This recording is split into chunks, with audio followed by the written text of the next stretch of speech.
लेकिन उससे पहले हम अंडरस्टैंड करते हैं प्रोडक्ट लाइफ साइकिल को।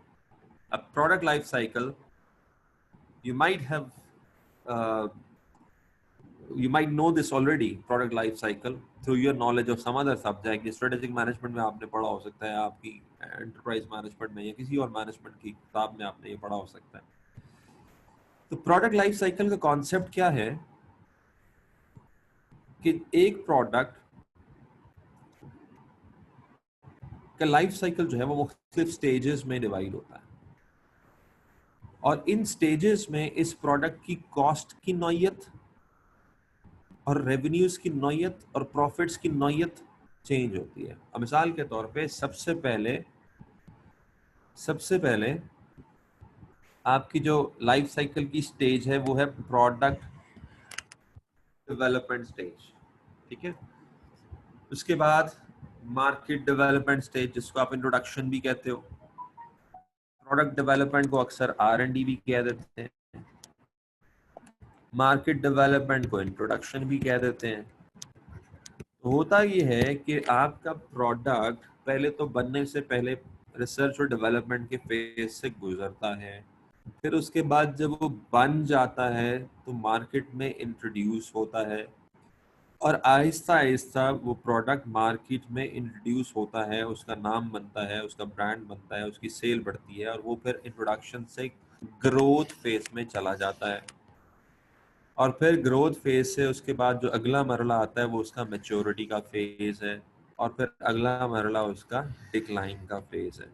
तो हम अक्सर एक लाइन बनाते हैं, लेट्स से अभी मैं इस लाइन को ना प्रॉफिट की कहता हूँ ना सेल्स की कहता हूँ, बल्कि हम इसको यूं शो करते हैं कि आपका प्रोडक्ट इस तरीके से इस कर्व में चले। मैं आपको एग्जैक्ट लाइन के हिसाब से बता देता हूँ। अब यहाँ पे आप नोट कीजिएगा, दो लाइंस हैं जो प्लॉट हुई हुई है, एक सेल्स की और एक प्रॉफिट की। तो आप देखो कि सेल्स तो स्टार्ट कहाँ से हो रही है, जब प्रोडक्ट इंट्रोड्यूस होगा तभी सेल्स स्टार्ट होगी ना। उससे पहले तो प्रोडक्ट डेवलपमेंट फेज में है, तो डेवलपमेंट सेल्स फेज में तो सेल्स नहीं होती, ना ही डेवलपमेंट फेज में आपका किसी किस्म का प्रॉफिट आएगा, क्योंकि सारी की सारी तो आप कॉस्ट बेयर कर रहे हो। तो डेफिनेटली आपका जो प्रॉफिट का कर्व है वो नीचे से स्टार्ट हो रहा है, क्योंकि प्रॉफिट तो जाके किसी एक स्टेज पे ब्रेक इवन पे जाके होगा। तो सबसे पहले सेल्स का कर्व है कि सेल्स आपकी इंट्रोडक्शन से स्टार्ट होती है, आहिस्ता आहिस्ता ग्रो कर रही है, प्रोडक्ट इंट्रोड्यूस हो रहा है, ग्रोथ फेज में एकदम बढ़ना स्टार्ट होती है, मैच्योरिटी फेज में पीक पे आ जाती है, उसके बाद पीक के बाद इसका डिक्लाइन आना स्टार्ट हो जाता है, और एक स्टेज आती है कि ये मार्केट से या तो सैचुरेशन आ जाती है या एग्जिट कर जाता है। So this is product life cycle. A product goes through that life cycle. अब product goes through these phases in its life cycle, और इन्हीं फेजेस में डेफिनेटली आप अगर प्रॉफिट के कर्व को देखें तो जब तक डेवलपमेंट में है, जब तक मार्केट डेवलपमेंट में है तो कोई प्रॉफिट नहीं है। उसके बाद ग्रोथ फेज में प्रॉफिट हाईएस्ट होता है, और मैच्योरिटी फेज में टॉप पे उसके बाद प्रॉफिट भी डिक्लाइन होना शुरू हो जाता है। So what you need to understand is that for each phase there are specific costs, for each phase there are specific costs।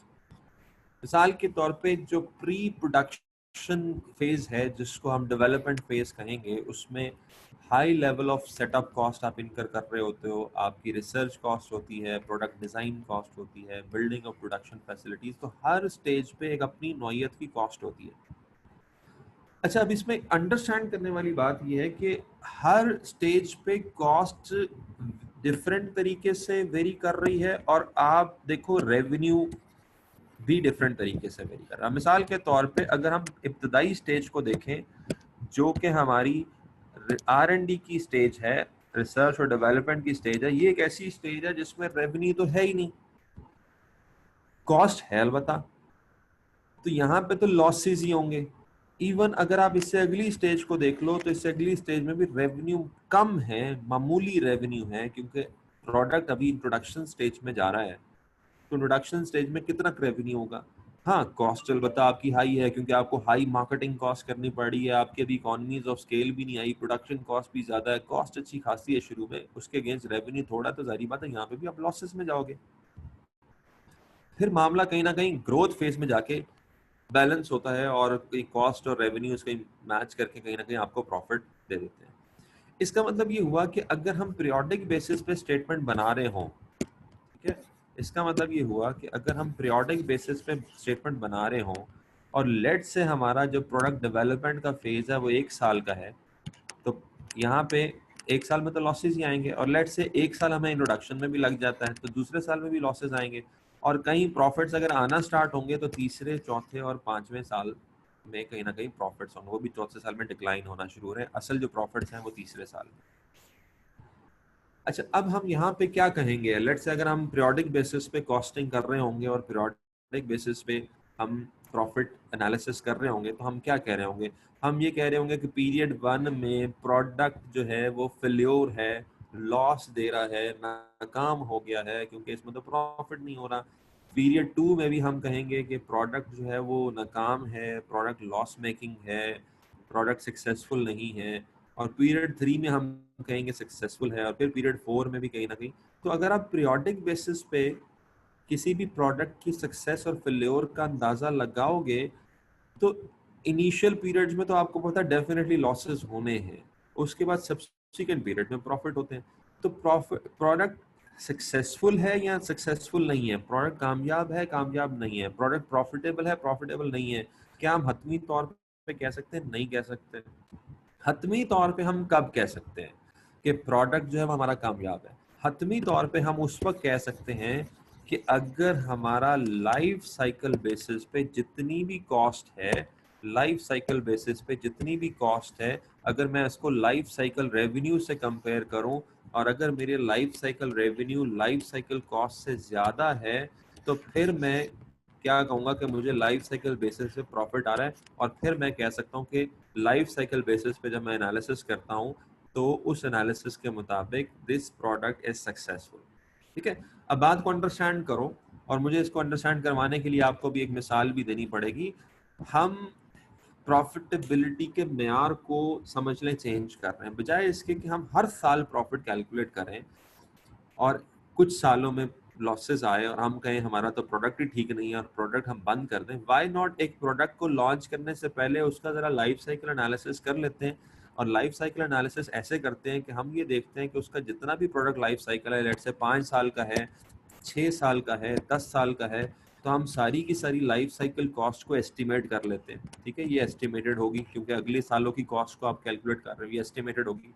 और हम सारे के सारे लाइफ साइकिल रेवेन्यूज को भी एस्टिमेट कर लेते हैं, और इन दोनों को देखते हैं। अगर हमारा लाइफ साइकिल एस्टिमेटेड रेवेन्यू ज़्यादा है और लाइफ साइकिल कॉस्ट कम है, तो इसका मतलब है अब हम हतमी तौर पे कह सकते हैं कि over it's life cycle, over it's entire life cycle, this product is profitable, is successful rather than a loss making product. अब ये थोड़ा सा सोच का फर्क है, ठीक है, थोड़ा सा सोच का फर्क है।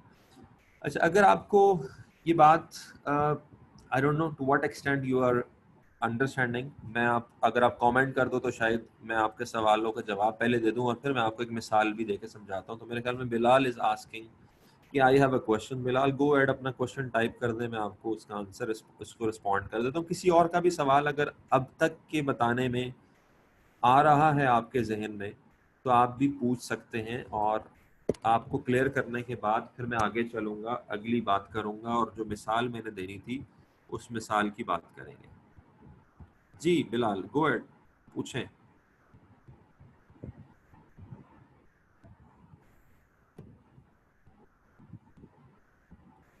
बिलाल का सवाल है कि सर कॉस्ट तो हम एज्यूम कर सकते हैं, बट रेवेन्यू को हम कैसे एज्यूम करेंगे? देखो, एज्यूम तो पहली बात है, हम एज्यूम, हाँ एज्यूम नहीं कर रहे हैं, एस्टिमेट कर रहे हैं। देखो, आपने मैनेजमेंट अकाउंटिंग में बजटिंग भी तो की होगी ना, तो बजटिंग जब आप करते हो तो बजटिंग आप कैसे करते हो? बजटिंग आप रेवेन्यू की भी करते हो, बजटिंग आप कॉस्ट की भी करते हो।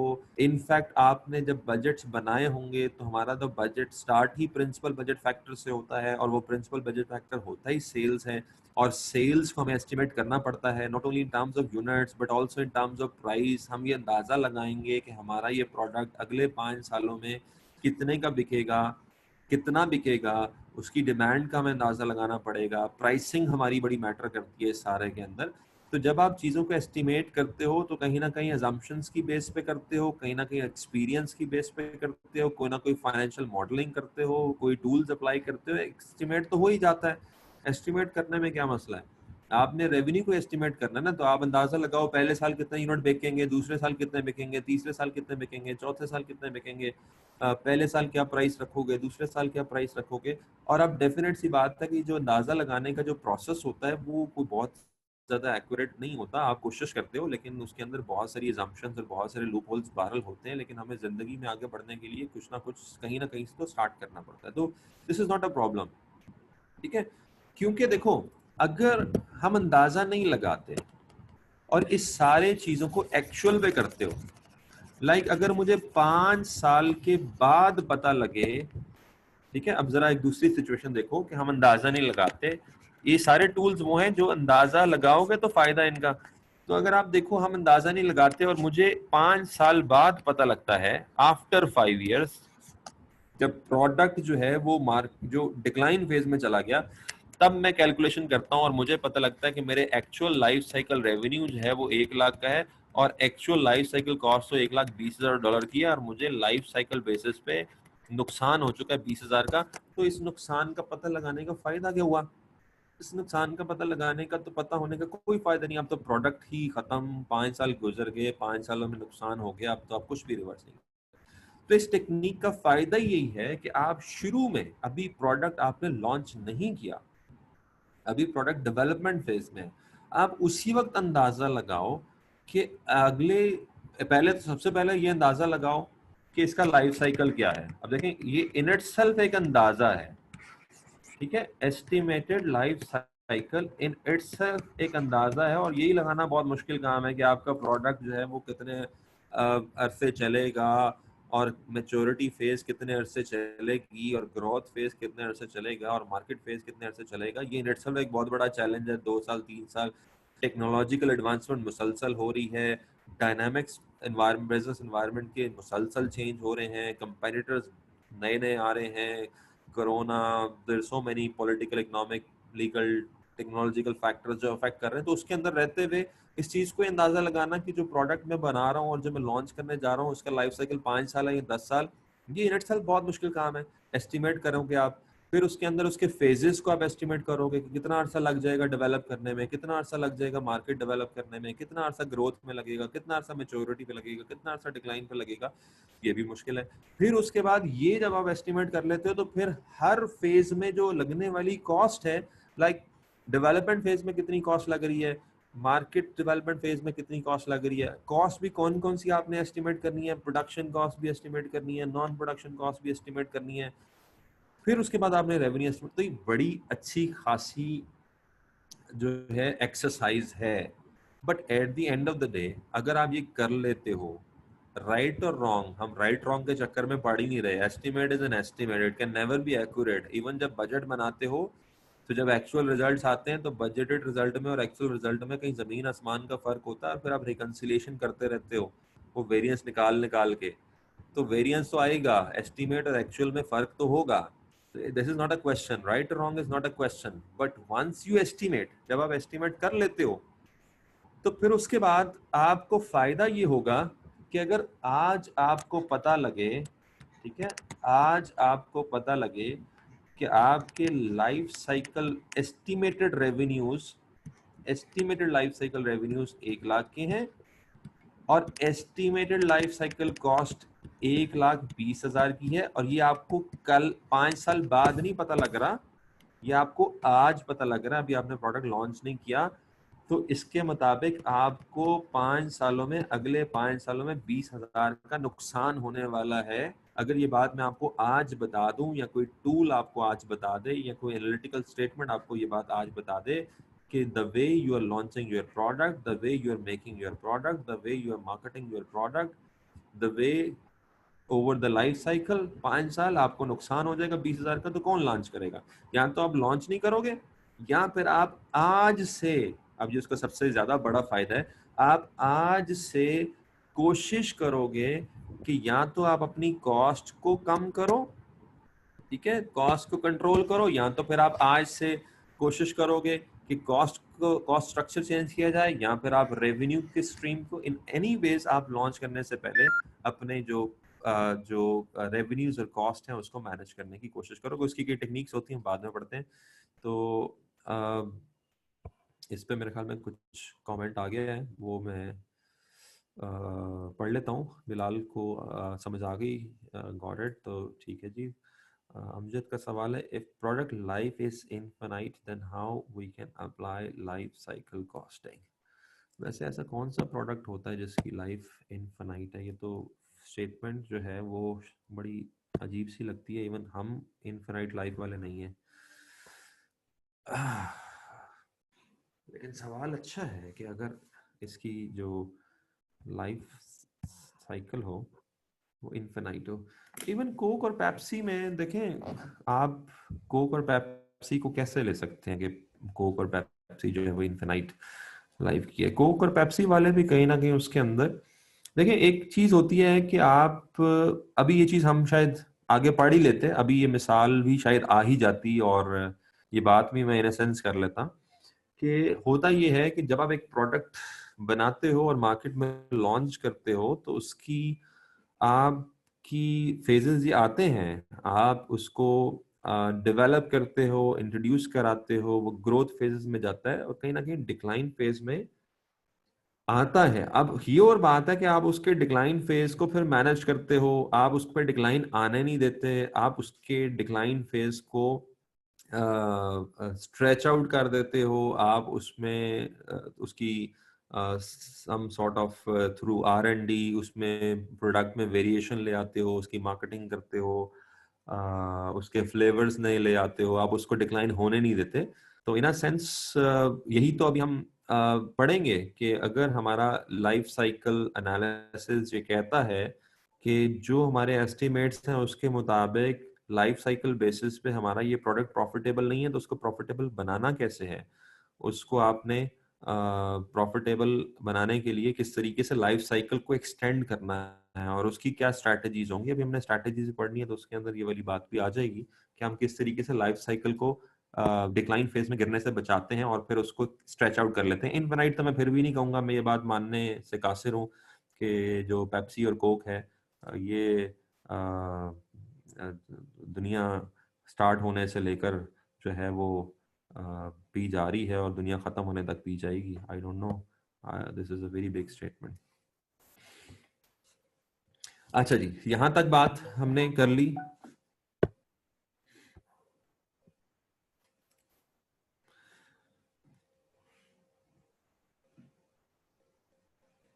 जी आहद, आप भी किसी हद तक ठीक बात कर रहे हैं कि अगर हम डिक्लाइन फेज मैनेज करते हैं तो there should be further product.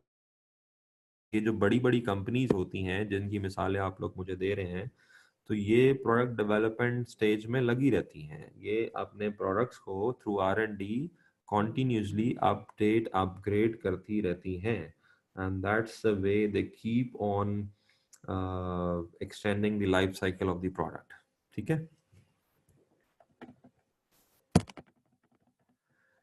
Okay तो हमें एक चीज अंडरस्टैंड करनी है थ्योरेटिकली भी, और ये चीज हमारे से क्वेश्चंस में भी पूछी जा सकती है। एक तो हमें पता होना चाहिए कि किस फेज में कौन सी कॉस्ट बढ़ जाती है, कौन सी कॉस्ट कम हो जाती है। तो जब हम प्रोडक्ट लॉन्च कर रहे होते हैं और मार्केट को डेवलप कर रहे होते हैं तो हमारी प्रोडक्शन कॉस्ट जो है वो काफ़ी हाई होती है। उसकी वजह क्या है? उसकी वजह इकोनॉमीज ऑफ स्केल है। अभी इकोनॉमीज ऑफ स्केल आया नहीं होता तो initially you are incurring more production cost per unit, और जो आपकी इनिशियल मार्केटिंग कॉस्ट है वो भी काफ़ी ज़्यादा होती है because you are introducing the product. और मार्केटिंग कॉस्ट जो है वो ग्रोथ स्टेज में फर्दर इंक्रीज हो जाती है because you are further pushing the sales and you are heavily advertising the product. हाँ अलबत्ता ग्रोथ स्टेज में चूंकि वॉल्यूम जो है वो आपका इंक्रीज होता है तो that leads to economies of scale and that leads to a lesser cost of production per unit. तो यहाँ पे आपकी प्रोडक्शन कॉस्ट कम होना शुरू हो जाती है। But then at the maturity stage most of your costs are already recovered, and at maturity stage marketing and distribution economies are achieved, but overall marketing cost may increase to respond to increased competition because this is the stage जहाँ पे आपकी further sales का जो inclining trend है वो रुक सा जाता है। तो आपको फर्दर पुश करने के लिए, कंपेटिटर से compete करने के लिए मजीद पैसे फेंकने पड़ते हैं।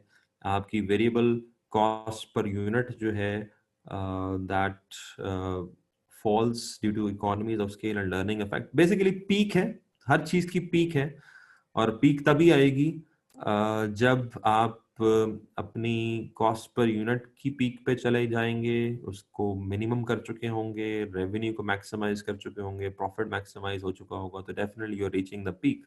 और वहां से ऑनवर्ड फिर चीजें डिक्लाइन की तरफ जा रही हैं। तो बेसिकली यू शुड नो कि किस फेज पे कौन सी कॉस्ट प्रोडक्शन और नॉन प्रोडक्शन कम होती है और ज्यादा होती है, and that's is quite logical. अब आते हैं दोबारा पीछे कॉन्सेप्ट की थोड़ी सी न्यूमेरिकल वर्किंग की तरफ, और फिर हम थ्योरेटिकल बात पे फिर चले जाएंगे। तो as far as numerical working is concern, दो तीन पॉसिबिलिटीज हैं जिससे न्यूमेरिकली आपसे प्रोडक्ट लाइफ साइकिल का सवाल पूछा जा सकता है। उसमें से एक पॉसिबिलिटी है कि आपसे वो लाइफ साइकिल कॉस्ट कैलकुलेट करवाए और इस लाइफ साइकिल कॉस्ट की बेस पे आपसे कहीं ना कहीं प्राइसिंग भी करवाए। अब कॉस्टिंग और प्राइसिंग चूंकि लिंक टॉपिक्स हैं, कॉस्टिंग होती है तो प्राइसिंग हो जाती है, प्राइसिंग कॉस्टिंग की बेस पे होती है। अब कॉस्ट नॉर्मली हम पीरियोडिक निकालते हैं, कॉस्ट नॉर्मली हम वो मार्जिनल कॉस्ट, एब्जॉर्प्शन कॉस्ट, वो अप्लाई करके एक साल की निकालते हैं। तो अगर आपको वो ये कहता है जी कॉस्ट हमने निकालनी है बट लाइफ साइकिल बेसिस पे निकालनी है, तो सिंपल आप एक काम करोगे, आप एक्यूमुलेट कर लोगे तमाम कॉस्ट को, चाहे वो प्रोडक्शन हो चाहे वो नॉन प्रोडक्शन हो, तमाम कॉस्ट को ओवर एंटायर लाइफ साइकिल आप इकट्ठा करते जाओगे, एक्यूमुलेट करते जाओगे, plus plus plus plus plus करते जाओगे, और उसको एक ही दफा पूरे लाइफ साइकिल के नंबर ऑफ यूनिट्स प्रोड्यूस पे डिवाइड कर दोगे। So if in a question you are asked to calculate life cycle cost of product, और आपको इंट्रोडक्शन स्टेज के, ग्रोथ स्टेज के, मेच्योरिटी स्टेज के और डिक्लाइन स्टेज की कॉस्ट दी हुई और यूनिट्स दिए हुए, तो आपने पहला काम तो सिर्फ ये करना है कि तमाम कॉस्ट को ऐड कर दो, और उसके बाद दूसरा काम ये करना है कि तमाम यूनिट्स को ऐड कर दो और फिर डिवाइड करो, तो आपके पास life cycle cost per unit निकल आएगी। ठीक है, तो एक तो ये चीज आप कैलकुलेट कर सकते हो।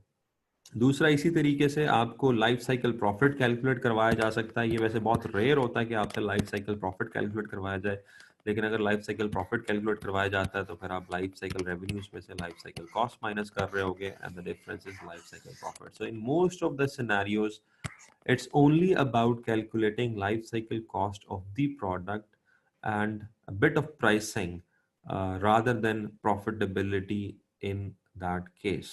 ठीक है, एक छोटा सा क्वेश्चन देखते हैं so that we get an idea that how this whole concept can be applied numerically. So we have now test your understanding 6.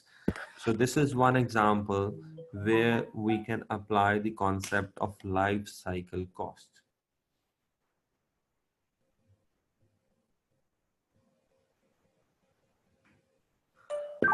So you can see in this example, there are 5 stages of the product life cycle. Development phase वो कह रहा है गुजर चुका है, और अब launch, growth, maturity और डिक्लाइन फेज है, ईच स्पैनिंग अक्रॉस 1 ईयर। 1 साल लगेगा लॉन्च करने में, 1 साल लगेगा ग्रोथ में, 1 साल लगेगा मैच्योरिटी में, 1 साल लगेगा डिक्लाइन में। And then you are given the various cost. R&D की कॉस्ट जो लग चुकी है वो $20 मिलियन है। मार्केटिंग कॉस्ट जो लगेगी अगले 4 सालों में वो ये है। प्रोडक्शन कॉस्ट पर यूनिट जो लगेगी अगले 4 सालों में वो ये है, now this is per unit. और प्रोडक्शन वॉल्यूम जो बनाएंगे अगले 4 सालों में वो ये है। तो दीज आर ऑल एस्टीमेट। तो यहाँ से ऑनवर्ड ये सारे एस्टीमेट्स हैं। जो चीज लग चुकी है वो 20 मिलियन की R&D की कॉस्ट लग चुकी है।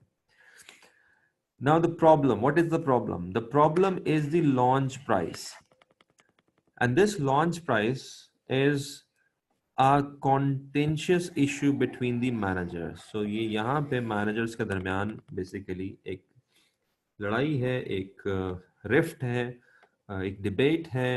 जो मार्केटिंग मैनेजर है वो चाहता है, मार्केटिंग मैनेजर वो चाहता है कि हमें स्टार्ट करनी चाहिए लो प्राइस से, और वो लो प्राइस जो बता रहा है वो $8 है। लो प्राइस आपको पता है एक मार्केटिंग स्ट्रैटेजी है, एक प्राइसिंग स्ट्रैटेजी है, जिसको आप पेनिट्रेशन कहते हो, कि आप मार्केट में पेनिट्रेट करो, आहिस्ता आहिस्ता मार्केट बनाओ, मार्केट शेयर बढ़ाओ, और फिर बेशक प्राइस बढ़ा दो।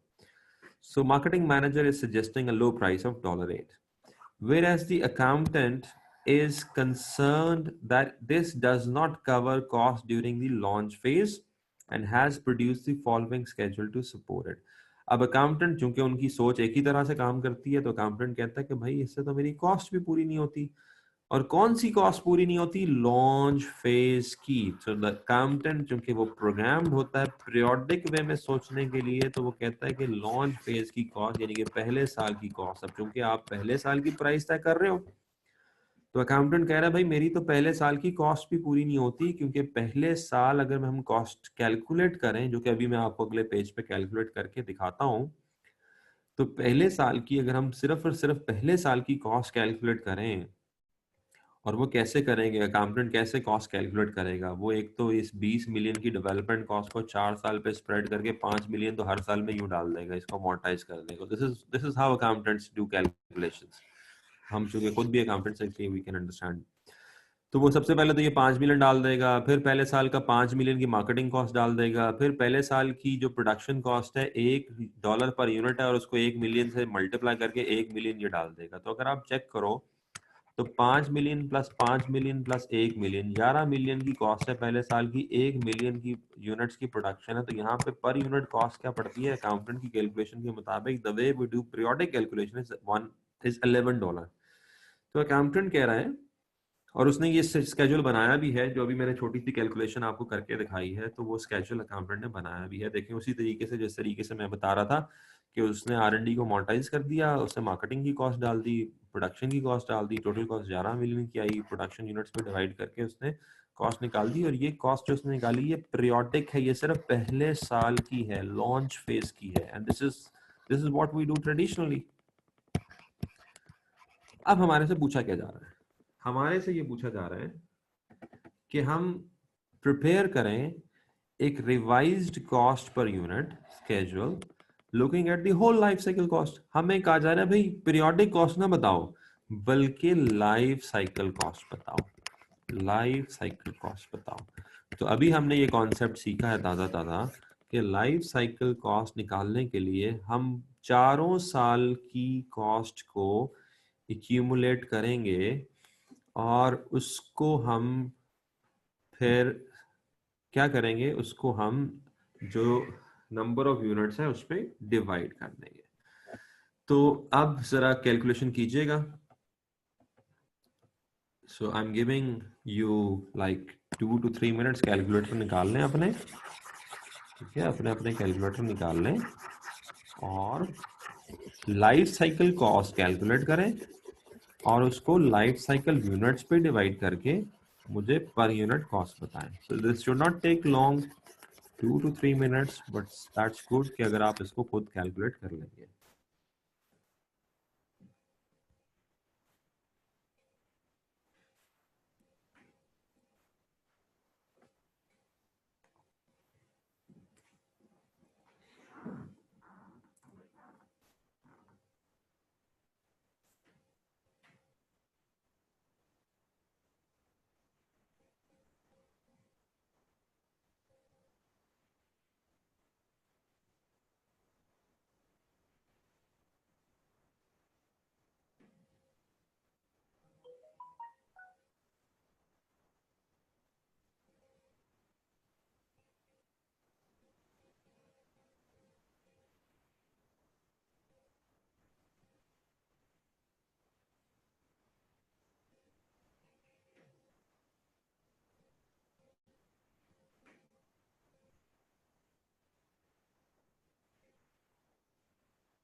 जी, इतनी देर काफ़ी है इसको कैलकुलेट करने के लिए।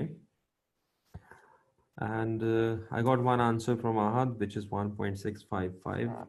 मेरे ख्याल में आहद आपने शायद जो, क्योंकि मैं बोलने में भी इसी तरह बोल गया था, आपने शायद मुझे स्ट्रिक्टली फॉलो किया and you did not include R&D, आपने R&D को शामिल नहीं किया। तो बेसिकली R&D को भी शामिल आपको करना होगा, क्योंकि आपका जो लाइफ साइकिल है उसमें डेवलपमेंट फेज भी शामिल है।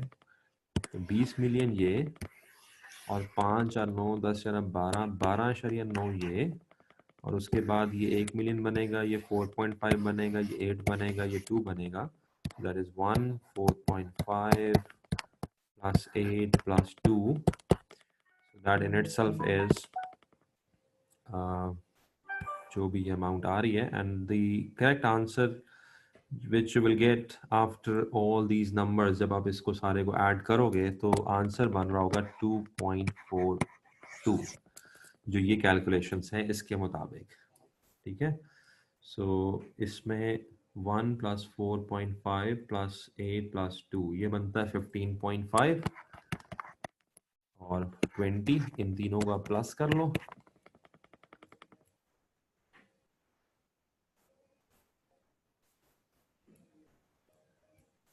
तो ये बनता है 48.4, और 48.4 को आप 20 पे डिवाइड कर दो तो आंसर इज 2.42। ठीक है, अब इसका मतलब क्या हुआ?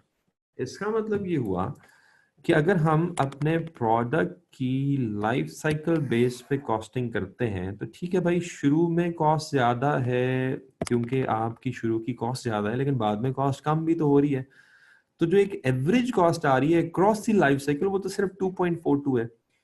तो जब हम इसको रिवाइज करते हैं, तो हम जब इसको रिवाइज करते हैं तो हमें पता ये लगता है कि इसकी ओवर एंटायर लाइफ साइकिल जो एवरेज कॉस्ट आ रही है वो तो सिर्फ 2.42 आ रही है।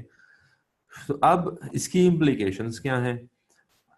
Now we need to comment on the implications with regard to the pricing. तो अब इसकी इम्प्लीकेशन ये है कि देखें, आप की जो पीरियोडिक कॉस्ट है, जिस तरह हमने यहीं से बात स्टार्ट की थी, अगर आपको याद हो पहला जुमला, तो मैं जब आपको एक्सप्लेन कर रहा था कि लाइफ साइकिल का जो पुराना कॉन्सेप्ट है वो पीरियोडिक कॉस्टिंग है, और उसको अगर हम गलत नहीं कहेंगे तो हम कम से कम इस वक्त ये जरूर कहेंगे कि वो मिसलीडिंग रिजल्ट्स दे सकता है।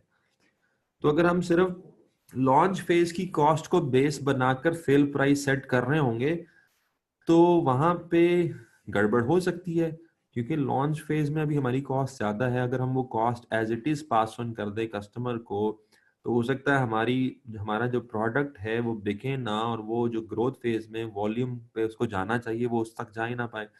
तो हमें तो बड़ा मोहतात होके शुरू में, खास तौर पे अगर हमारी स्ट्रैटेजी, अब यहाँ पे बहुत ज्यादा डिपेंड करता है कि हमारी स्ट्रैटेजी क्या है, और स्ट्रेटेजिक मैनेजमेंट अकाउंटिंग में स्ट्रैटेजी का वर्ड जो है वो बड़ा लिंक्ड है। तो अगर हमारी स्ट्रैटेजी पेनिट्रेशन स्ट्रैटेजी है, और खास तौर पे जो हमारे इस क्वेश्चन के सिनारियो में हमें हिंट दिया गया उसके मुताबिक हम पेनिट्रेट करना चाह रहे हैं, और पेनिट्रेशन की और स्किमिंग की कुछ शर्तें होती हैं। अभी हमने प्राइसिंग का चैप्टर पढ़ना है, वहां पे हम बड़ा क्लियरली पढ़ेंगे कि पेनिट्रेशन कब की जाती है और स्किमिंग कब की जाती है। तो अगर मार्केटिंग मैनेजर पेनिट्रेट करने का कह रहा है तो उसकी कोई रीजन होगी। तो पेनिट्रेशन करते वक्त तो जितनी कम प्राइस हम रखेंगे उतना बेहतर है। तो यहाँ पे अगर मार्केटिंग मैनेजर $8 की प्राइस के बारे का आपको कह रहा है, तो that is a very reasonable price, because that is easily covering so much profit. 2.42 आपको लाइफ साइकिल कॉस्ट पड़ती है, आपको $8 की प्राइस पे वो बेच रहा है, और पेनिट्रेशन भी हो जाएगी, कंपटीशन भी बीट हो जाएगा, आपके प्रोडक्ट्स भी ज्यादा बिकेंगे, आप इंट्रोडक्शन से ग्रोथ फेज में चले जाओगे, प्रॉफिट्स आना शुरू हो जाएंगे, और वो कॉस्ट भी कवर होना शुरू हो जाएगी, और पहले साल की कॉस्ट से मुकाबले में दूसरे साल की कॉस्ट कम होगी। So these are the implications of the of using the life cycle cost. अब मेरे से एक सवाल पूछा गया कि 20 पे क्यों डिवाइड किया गया है? तो 20 पे हमने इसलिए डिवाइड किया गया है कि 20 जो है वो लाइफ साइकिल यूनिट्स है। आप ये देखो ना, प्रोडक्शन वॉल्यूम 1+5+10+4, ये कितना बनता है? 20। तो 48.4 टोटल कॉस्ट है लाइफ साइकिल की, और ये लाइफ साइकिल यूनिट्स हैं। तो हमारे पास life cycle cost per unit आ गई, और यही फॉर्मूला भी हमने ऊपर पढ़ा था, और इसीलिए मैं आपको फौरन उसका क्वेश्चन पे ले आया था। हमने इसको अप्लाई किया है total cost of product A over its entire life cycle, then that is 48.4 divided by total number of units of A, that is 20, and this way our answer is 2.42. ठीक है जी, अब आपको समझ आ गया होगा।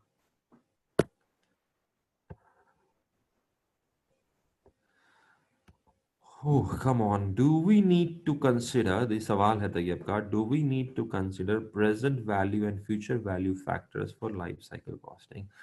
देखिए ये जो प्रेजेंट वैल्यू और फ्यूचर वैल्यू का जो कॉन्सेप्ट है वो तो टाइम वैल्यू ऑफ मनी का है।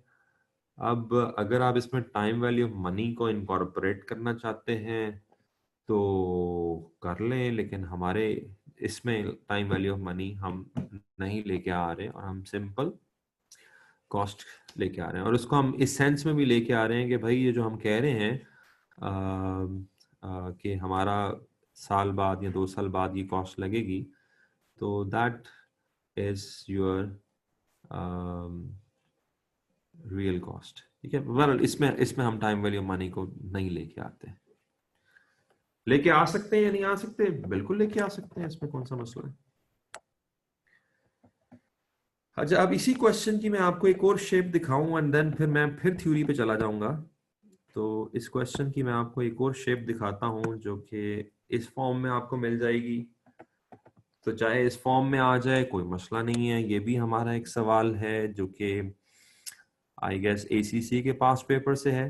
ठीक है, तो आप देखो इसके अंदर क्या है। इसके अंदर जरा क्वेश्चन को मजीद खोल दिया गया है और ये जो पॉइंट अभी मेरे से पूछा जा रहा था, वो पॉइंट का जो जवाब मैंने आपको दिया वो आप यहाँ पे नोट की फॉर्म में देख लो।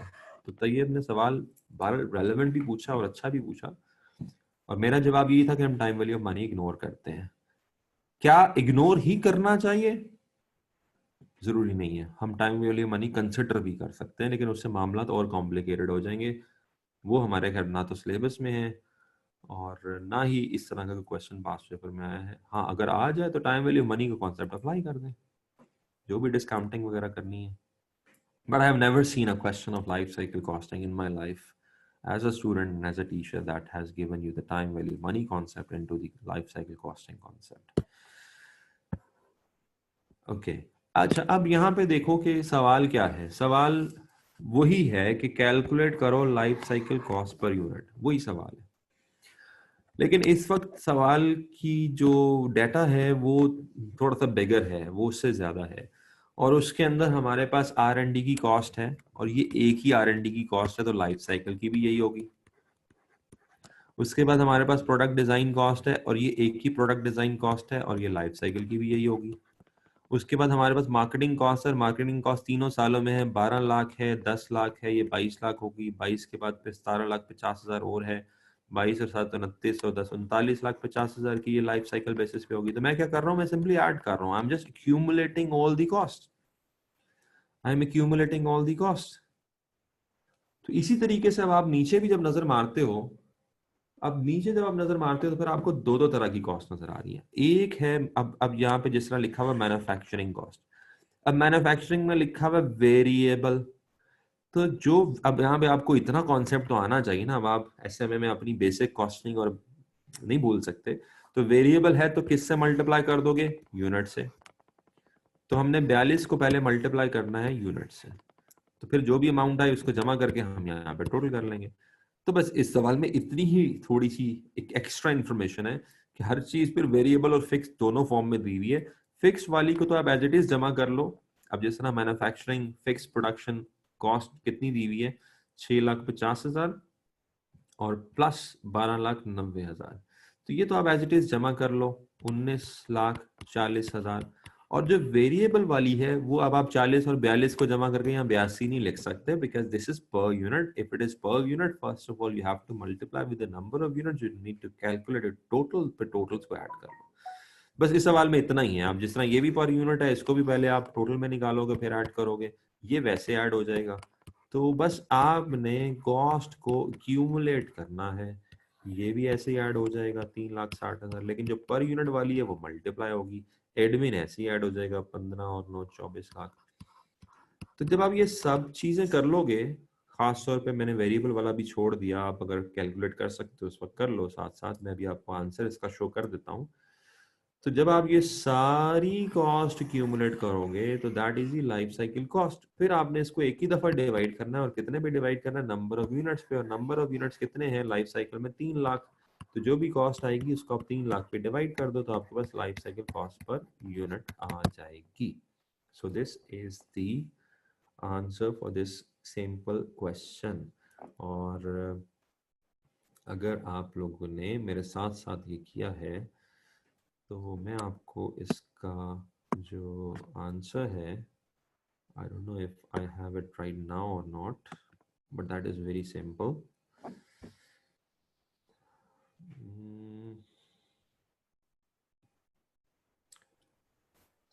Solutions to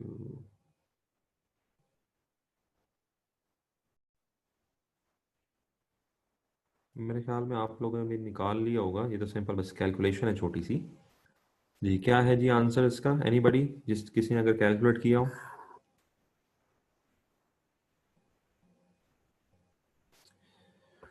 ओहो हो, ये सब बड़े मुश्किल मुश्किल सवाल पूछते हैं आप लोग। खदीजा ने सवाल पूछा multi product can also be done in the same way. तो देखो भाई, ये जो एनालिसिस हमने किया ना, ये एक प्रोडक्ट का।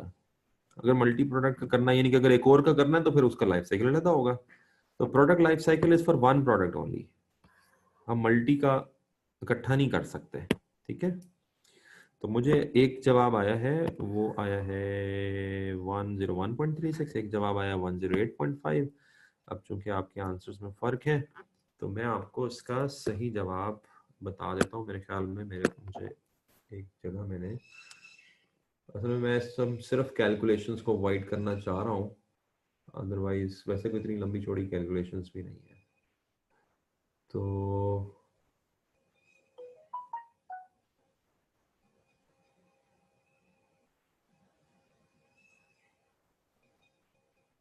इसका जो आंसर है वो है 82.30। 82.30 आपकी जो लाइफ साइकिल कॉस्ट बनती है। This is a total of 24,690,000 and you need to divide it by 3 lakh. ये इसका फाइनल आंसर है। अगेन इत्मीनान से, आराम से कीजिएगा while sitting at home, ये आपसे बड़ी आसानी से हो जाएगा। कोई मुश्किल कॉन्सेप्ट ही नहीं है। सिर्फ अगर इस वक्त कोई छोटी मोटी आपसे गलती हो रही है, मेरे से भी लाइव अगर हो रही होगी, तो वो कैलकुलेटर की है। It's not a hard concept. ठीक है, तो ये अभी मैंने आपको एक छोटी सी दोनों मिसालों के थ्रू जो है आपको बताया कि एक कैलकुलेशन इसके अंदर आ जाती है लाइफ साइकिल कॉस्ट की, और यही कैलकुलेशन मोर लेस बार बार आती है एमसीक्यूज में। अभी हम एमसीक्यूज पे भी जाएंगे, मेरे ख्याल में अगली क्लास पे जाऊंगा, या फिर एक दो टॉपिक्स और होने दें, तो फिर मैं इसके एमसीक्यूज पे भी जाऊंगा। तो आप देखिएगा कि इसके एमसीक्यूज भी जो आ रहे होंगे, उसमें बार बार वो आपसे ये कैलकुलेट करवाएगा कि आप life cycle cost per unit calculate कर। ठीक है, अच्छा अब हम ये जो बात कर रहे थे,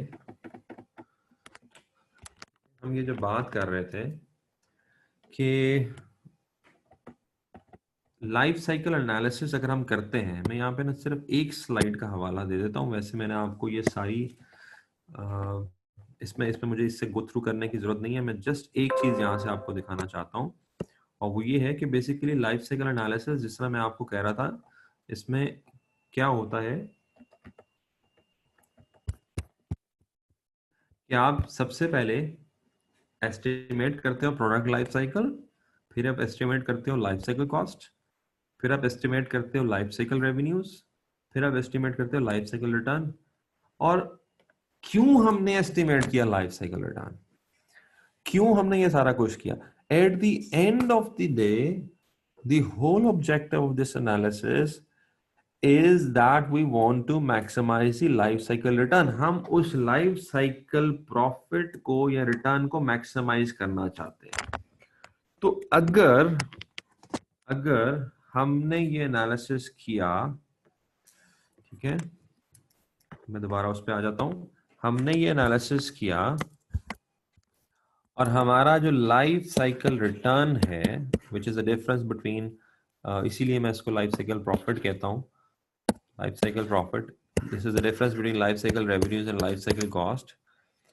तो अगर हमारा लाइफ साइकिल प्रॉफिट जो है वो लेट्स से, जिस तरह मैं पहले मिसाल दे रहा था कि 1 लाख का रेवेन्यू है और 1,20,000 की कॉस्ट है, तो यहाँ पर तो उल्टा लाइफ साइकिल लॉस है, ठीक है, 20,000 नेगेटिव में आ जाता है। या अगर पॉजिटिव में भी है, लाइक अगर ये 1,20,000 है और आपकी कॉस्ट 1 लाख है और ये पॉजिटिव में आता है, अगर ये पॉजिटिव में भी है, तब भी हमने दोनों सूरतों में हम चाह क्या रहे हैं, हम मैक्सिमाइज करना चाहते हैं लाइफ साइकिल रिटर्न को, ठीक है। तो लॉस के केस में तो जाहिर सी बात है, आपको सोचना पड़ेगा कि अगर आज आपको ये पता लग जाए कि लाइफ साइकिल बेसिस पे आपका प्रोडक्ट तो नुकसान में जा रहा है, तो फिर आप क्या करोगे?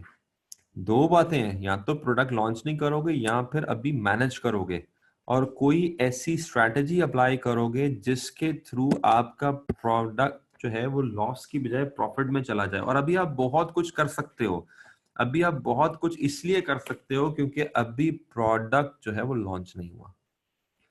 यही ब्यूटी है इस टेक्निक की, और यही ब्यूटी होगी अगली टेक्निक की जो हम पढ़ रहे होंगे कि हमें अर्ली स्टेज पे, एक ऐसी स्टेज पे जिसपे भी डैमेज नहीं हुआ, हमें सिग्नल मिल जाएगा कि हमारा कोई गड़बड़ है प्रॉफिटेबिलिटी के साथ, हम तो लॉस में चले जाएंगे। मौका है अभी हमारे पास कि हम लॉस में ना जाएं और हम प्रॉफिट में चले जाएं। अच्छा, मैं जरा थोड़ा सा ये बताता चलूं कि इस वक्त लाइट गई हुई है and I was on using laptops battery, और इस वक्त लैपटॉप की बैटरी भी काफी ड्राई हो गई, तो अगर ये डिस्कनेक्ट हो जाए तो I guess that will be the end of lecture. Let's say कब तक ये बैटरी चलती है, अभी इससे मुझे लास्ट वार्निंग सिग्नल दे दिया है। सो हम ये बात कर रहे हैं कि हम अभी हमारे पास मौका है, हम अपने प्रोडक्ट को लाइफ साइकिल लॉस की बजाय लाइफ साइकिल प्रॉफिट में लेके आ सकते हैं और लाइफ साइकिल प्रॉफिट को मजीद प्रॉफिटेबल भी बना सकते हैं। तो वो कौन से ऐसे फैक्टर्स हैं, वो कौन सी ऐसी स्ट्रेटजीज हैं जिसकी बेस पे हम अपने लाइफ साइकिल रिटर्न को मैक्सिमाइज कर सकते हैं? What are the various ways through which we can maximize. वैसे अगर डिस्कनेक्ट हो गया, मैं कोशिश करूंगा मोबाइल से एक दफा कनेक्ट करने की, छोटी सी बात कंप्लीट करके फिर हम कर देंगे, तो थोड़ा सा वेट कीजिएगा if I can switch over to mobile. तो वो कौन सी स्ट्रैटेजीज हैं? तो पहली स्ट्रैटेजी ये है कि अगर आपने लाइफ साइकिल प्रॉफिट को मैक्सिमाइज करना है, तो design cost out of the product, design cost out of the product, कुछ कॉस्ट को डिजाइन आउट कर दो। डिजाइन कॉस्ट आउट का मतलब ये होता है कि एक रिसर्च है उसके मुताबिक 90% ऑफ द प्रोडक्ट कॉस्ट जो है वो डिजाइन स्टेज पे लॉक इन हो जाती हैं। डिजाइन स्टेज का मतलब ये है कि जब हम डिजाइन करते हैं प्रोडक्ट को, तो जितना कॉम्प्लेक्स डिजाइन होगा उतनी कॉस्ट ज्यादा लॉक इन हो जाएगी, क्योंकि डिजाइन के हिसाब से ही मटेरियल ने लगना है, डिजाइन के हिसाब से ही लेबर ने लगनी है, डिजाइन के हिसाब से ही ओवरहेड्स लगने हैं। तो अगर हम प्रोडक्ट का डिजाइन ही चेंज कर दें और उसको सिंपल कर दें तो बहुत सारी कॉस्ट हमारी बच सकती है। तो एक तरीका ये है कि अगर हमारा प्रोडक्ट लाइफ साइकिल बेसिस में नुकसान में जा रहा है and we are having life cycle losses और we are having less life cycle returns, then one of the way to maximize these returns is to design cost out of the product। redesign करो अपने product को, simplify करो उस design को और उसको value engineering करो। देखो कौन से फीचर कस्टमर को पसंद है, कौन से नहीं पसंद, कौन से वैल्यू ऐड करते हैं, कौन से वैल्यू ऐड नहीं करते, कुछ चीजों फालतू चीजों को निकालो।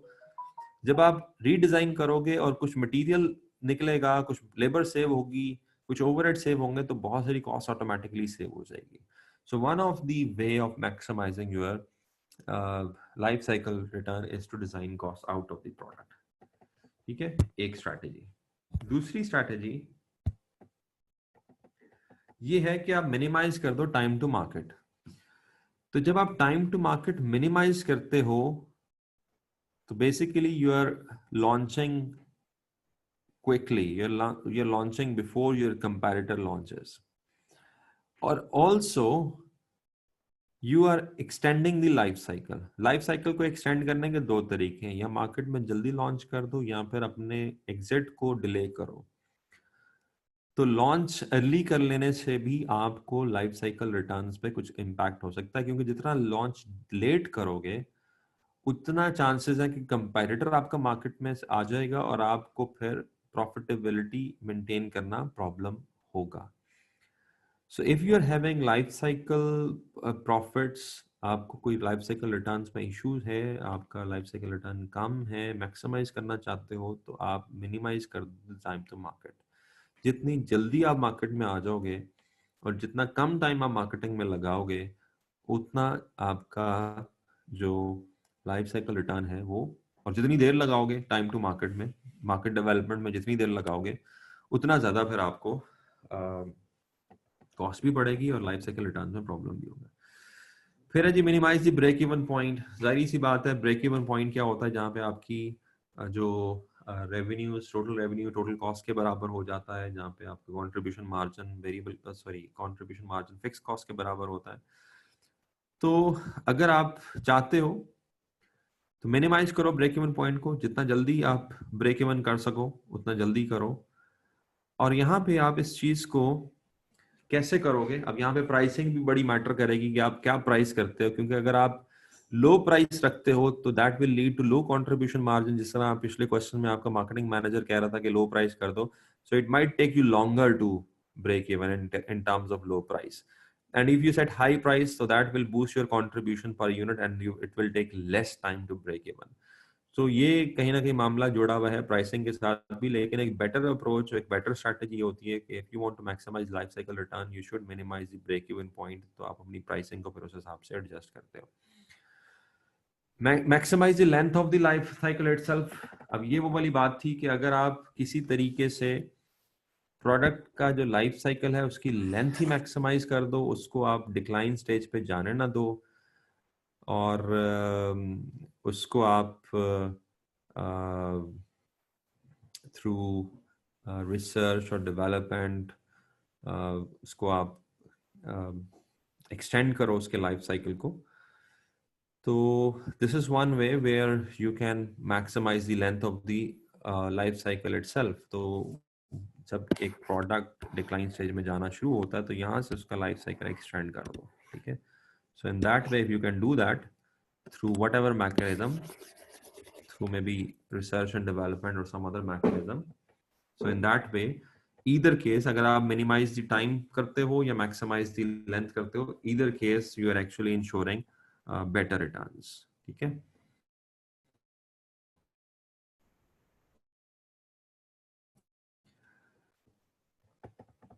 उसके उस theoretical bet को करने से पहले मेरे ख्याल में मैं एक जनरल मिसाल, चले रहने दें, जनरल मिसाल को छोड़ते हैं क्योंकि टाइम वैसे ही लैपटॉप भी टिक टिक कर रहा है, तो मैं जितना रेलेवेंट ही कवर कर लूँ। जनरल मिसाल फिर कभी आपको अगले लेक्चर में दे दूंगा। तो the last thing we need to understand in life cycle costing, हमने लाइफ साइकिल कॉस्टिंग का कॉन्सेप्ट समझ लिया, ये देख लिया कि किसका ऑपोजिट है, पीरियोडिक कॉस्टिंग की बजाय हम लाइफ साइकिल कॉस्टिंग कर रहे हैं, कैलकुलेशंस भी देख ली। अब इसका थोड़ा सा प्राइसिंग के साथ लिंकेज भी देख लेते हैं। ये क्वेश्चन तो आप खुद कर ही लेंगे।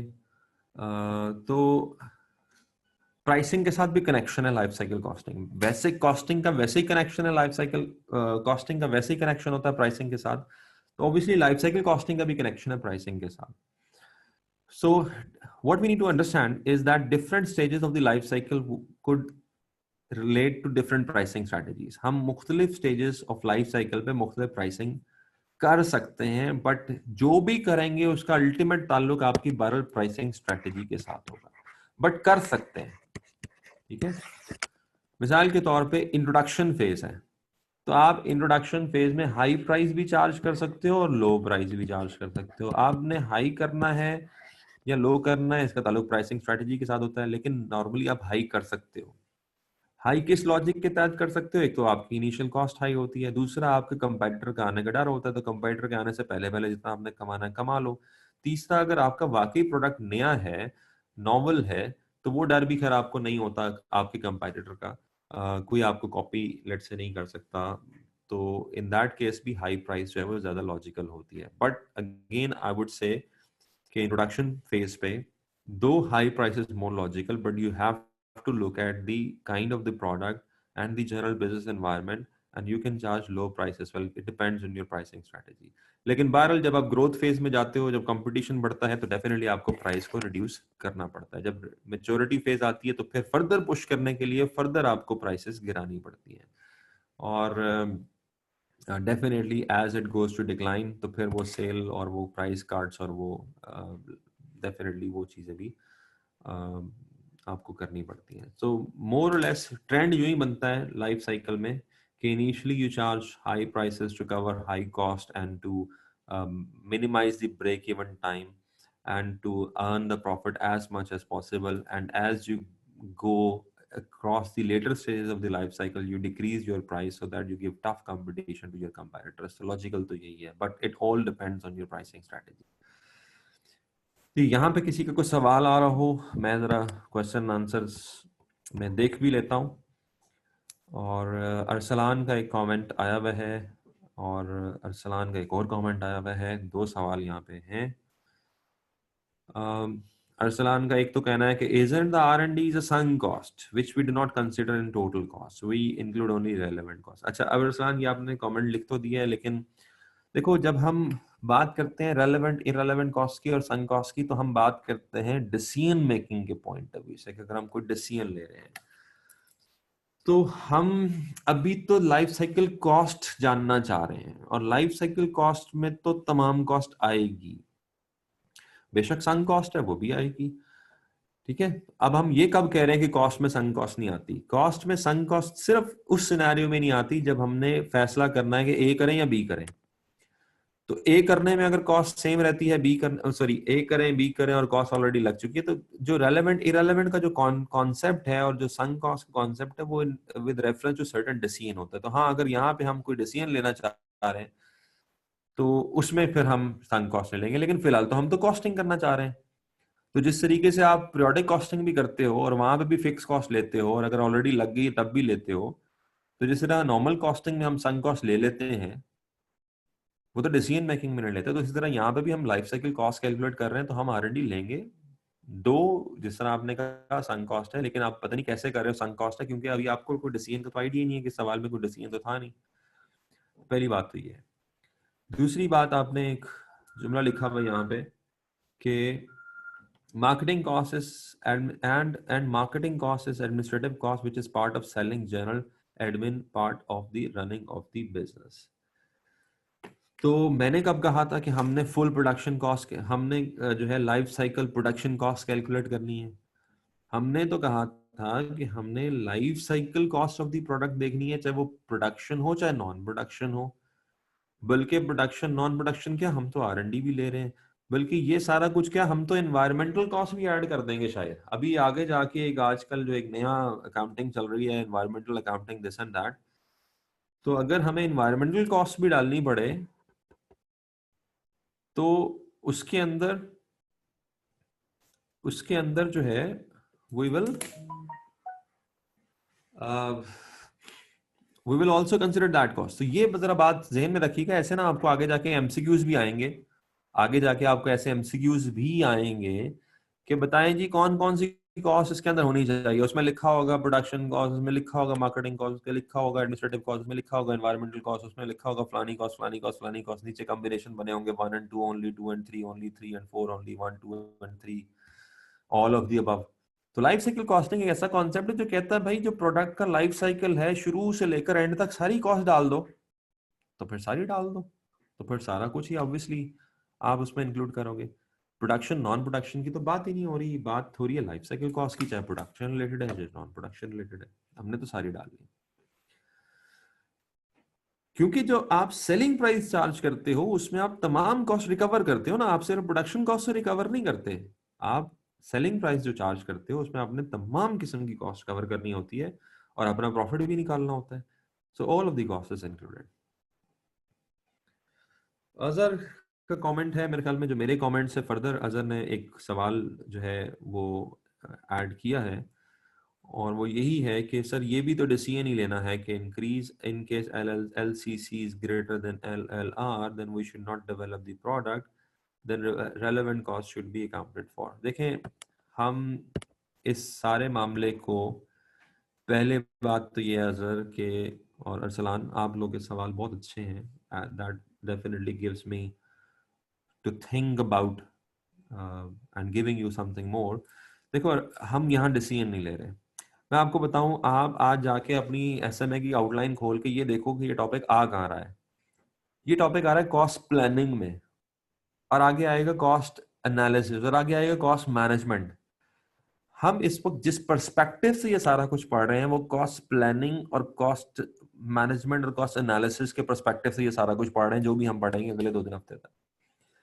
तो हम तो इस पर्सपेक्टिव से पढ़ रहे हैं कि प्लान कर लो कि अगले 5 सालों में प्रोडक्ट पे क्या कॉस्ट लगेगी और क्या रेवेन्यू आएगा, और अगर रेवेन्यू ज्यादा है, अगर कॉस्ट ज्यादा है, रेवेन्यू कम है, तो अभी से सोचो क्या करना है। हम तो इसलिए कर रहे हैं ताकि हमारा अभी से कॉस्ट को कंट्रोल करने का, अभी से हम कुछ ना कुछ ऐसा कर लें कि कल हमें ये नुकसान बर्दाश्त ना करना पड़े। तो दिस इज लाइक दैट। ठीक है। अब लास्ट में मेरे ख्याल में ये दोनों सवालों पर मैं जरा थोड़ा हैरान हूं कि मेरा लैपटॉप मुझे 10 मिनट का कहके बंद तो खैर नहीं हुआ, उधर से मेरी जो जॉन की ईवो है वो भी लाल बत्ती शो कर रही है, बड़ा टाइम भी हमारा होने वाला है। बट लास्ट में मैं थोड़ा सा इस कॉन्सेप्ट को इस सेंस में आपको बताता हूँ, अगर आप में से किसी का कोई सवाल नहीं है, कल हम इसके न्यूमेरिकल्स कर लेंगे जो भी 2-4 क्वेश्चंस हैं। तो मैं आपको एक इंटरेस्टिंग सी बात बताता हूँ। मैं चूंकि ये कॉन्सेप्ट काफ़ी अर्से से पढ़ा रहा हूँ और जनरल लाइफ भी ऑब्जर्व करता हूँ, और बीइंग अ ह्यूमन पीएचडी भी खैर की भी है, बीइंग अ ह्यूमन भी चीज़ों को देखता हूँ, तो मुझे ये लगता है कि लाइफ साइकिल कॉस्टिंग का कॉन्सेप्ट जो है वो काफ़ी हद तक हमने जो बोरो किया है वो आम लाइफ से ही बोरो किया है, और खास तौर पे मुझे ये थोड़ा सा इस्लामी कॉन्सेप्ट लगता है। अब आप ये बात सुन के हैरान होंगे कि इसमें इस्लाम कहाँ से आ गया। तो देखो, इस बात को समझो कि अल्लाह ताला ने हमारा जो इम्तिहान, हमारा जो हिसाब किताब करना है और जो हमें सजा और जजा देनी है, प्रॉफिट और लॉस की जो कैलकुलेशन है हमारी, वो पीरियोडिक बेसिस पे नहीं हो रही। पीरियोडिक बेसिस पे हो रही होती तो हर साल हमारी स्टेटमेंट बनती और गुनाह और सवाब का आपस में लाइफ साइकिल रेवेन्यू और लाइफ साइकिल लॉस।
जी, तो बैटरी लैपटॉप की जो है वो ओवर हो गई।